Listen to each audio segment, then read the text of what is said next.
Hello, I'm Philip. Today I'll be talking about a very white in color bird of prey. The pallid harrier.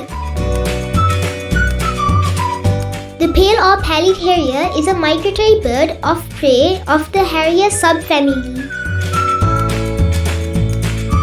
It breeds in southern parts of Eastern Europe and Central Asia and Iran and winters mainly in India and Southeast Asia.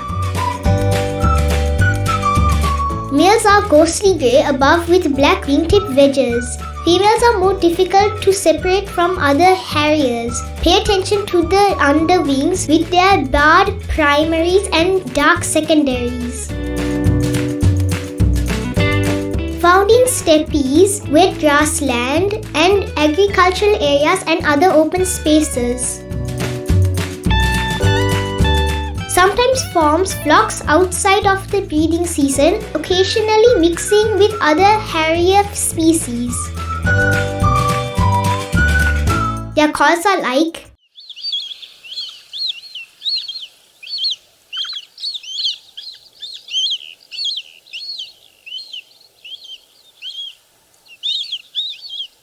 locally named Sudumali harricussa.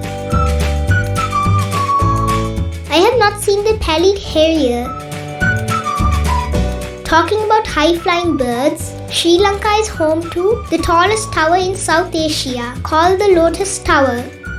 Like the Eiffel Tower in Paris and Burj Khalifa in Dubai, very soon this iconic tower will be the symbol of Colombo. These are some of the pictures of our visit to Lotus Tower and the view from the observation desk. Thank you for watching and stay tuned for my next video about the Great Cormorant.